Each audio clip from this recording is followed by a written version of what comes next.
Hi, my name is Karen. I'm an alcoholic. It may seem a strange way to introduce yourself to a bunch of unknown people, but I'm sure by the end of this conversation you'll know me a lot better.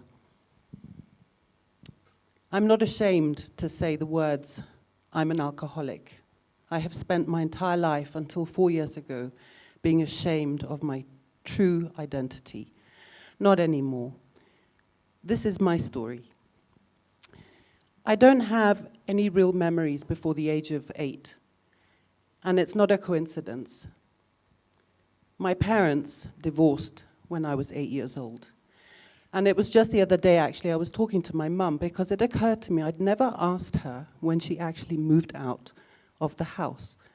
It was 2 years prior, so obviously the trauma of her leaving shut out, or rather it shut down my memory. So I don't have any recollections of what happened to me before the age of 8. Anyway, they got divorced, and within 7 months my father remarried.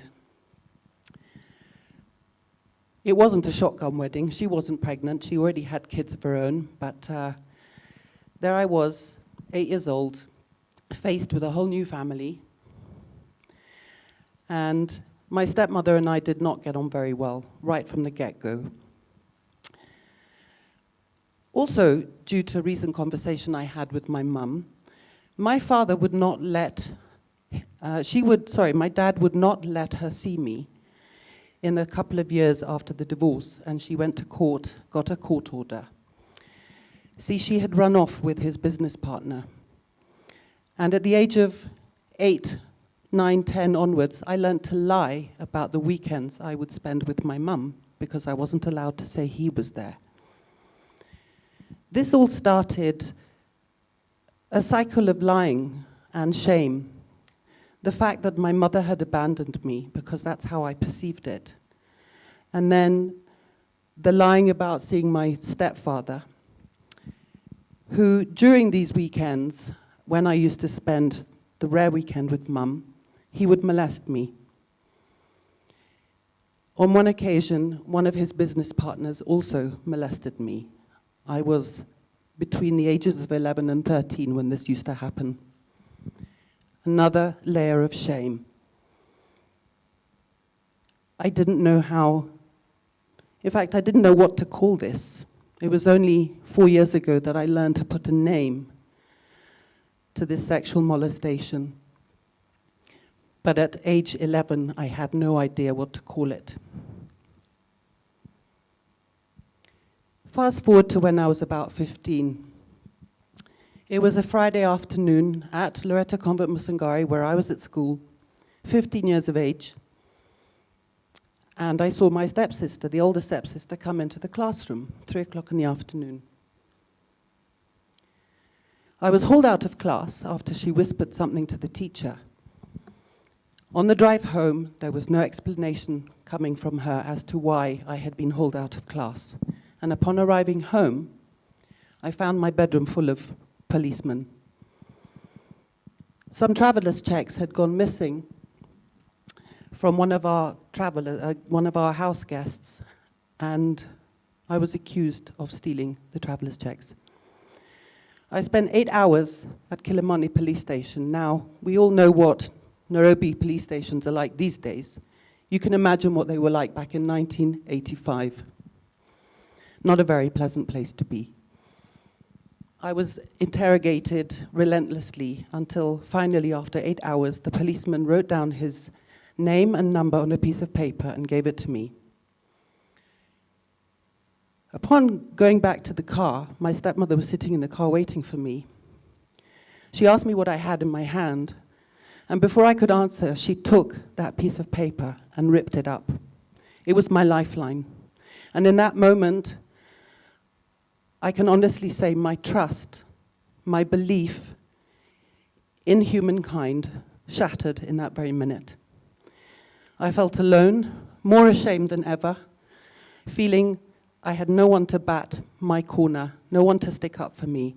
And so I withdrew completely from the family life, and I isolated myself. I had no idea how to cope with any of this. A couple of years later, I met a man, and he was a man. He was 10 years older than me. I was 17. He was to turn out to be the most abusive, violent man I had ever met. I remember one time coming home from school, and he accused me of smoking joints. I had never even seen a joint in my life, let alone smoked one. And he grabbed my head and bashed it against the wall. I had bruises on my throat, and I had to cover them up with a scarf. All this led me to believe that I was deeply flawed and unlovable. If these bad things happened to me, I must be bad. My mum left. I'm not worthy of love.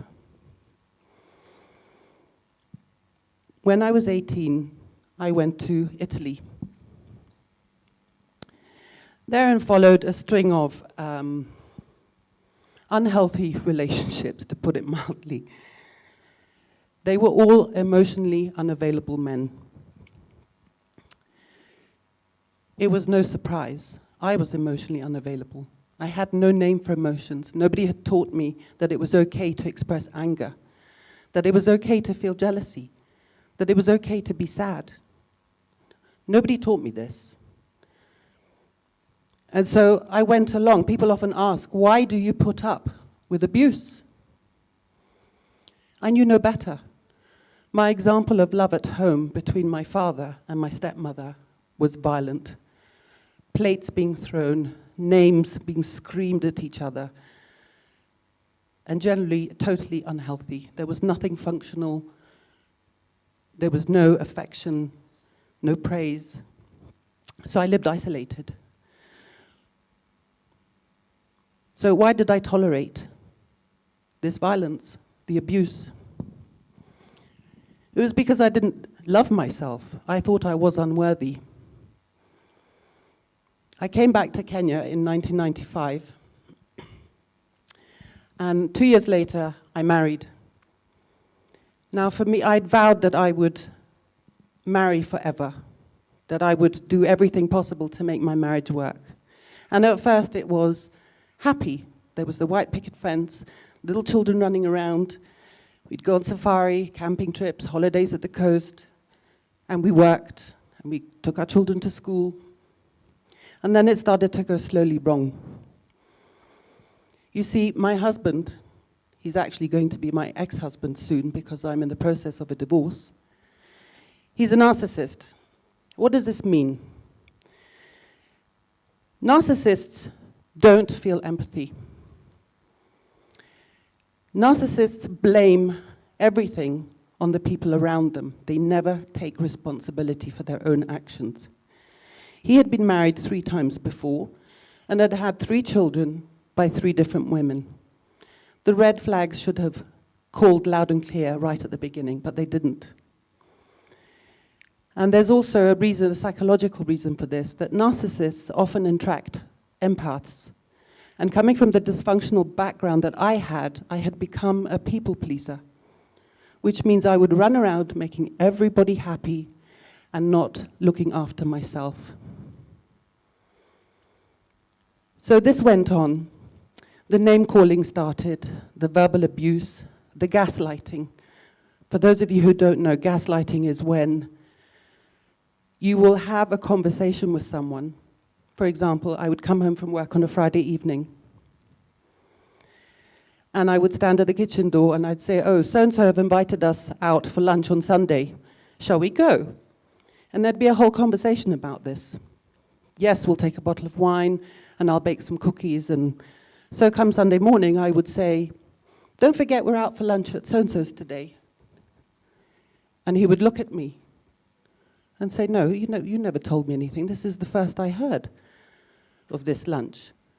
So I was also drinking quite heavily by this time, by the way, something I didn't slip in there, not intentionally. And so I began to doubt my own sanity. But I remember standing at the kitchen door having this conversation with him. I even remember what I was wearing. And I remember discussing we would take cookies and a bottle of wine, and I think, maybe I dreamt it. And this, after repeated episodes, I began to lose confidence in myself, in what I had said, in what I did, to the point where in August 2014, I was diagnosed with severe depression. I couldn't even get out of bed. Even deciding what to wear for that day was a mammoth decision.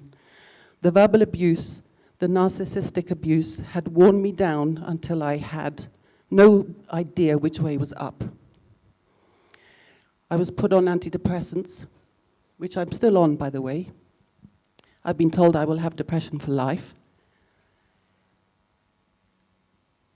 And even accepting that was quite a hard reality for me. There was a lot of shame in being depressed and having to be medicated for it. But at that same time, Robin Williams died, the famous comedian and actor.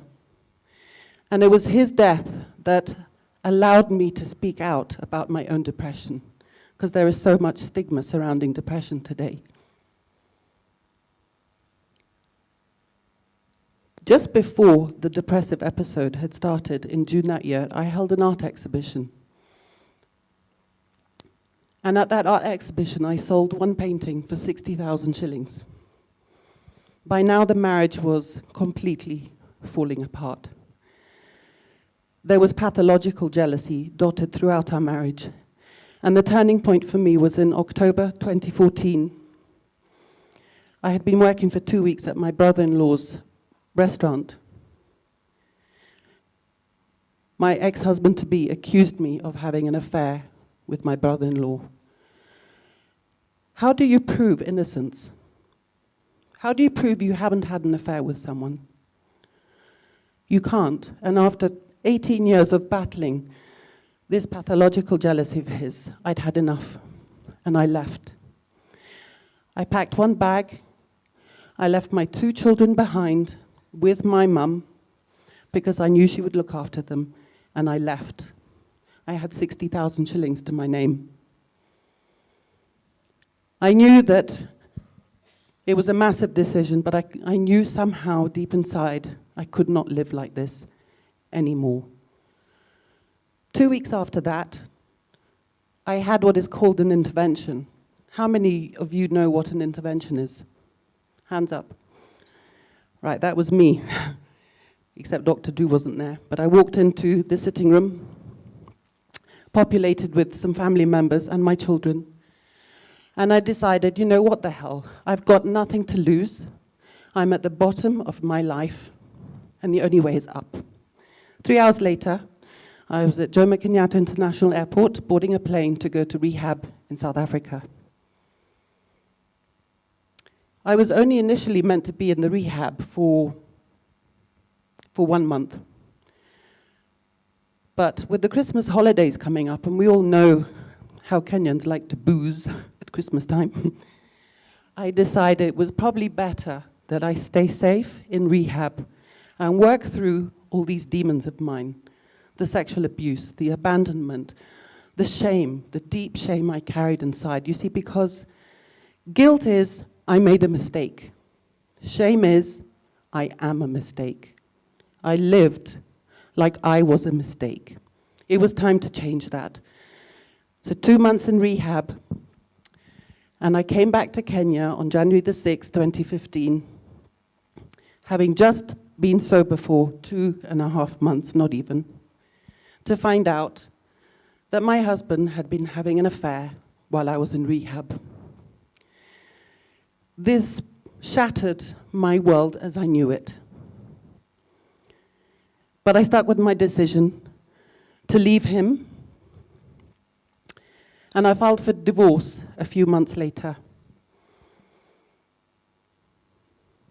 It hasn't been easy these last 4 years, tackling my divorce, dealing with 2 children as a single parent. I was a dependent, so I was not allowed to work. Trying to make a living.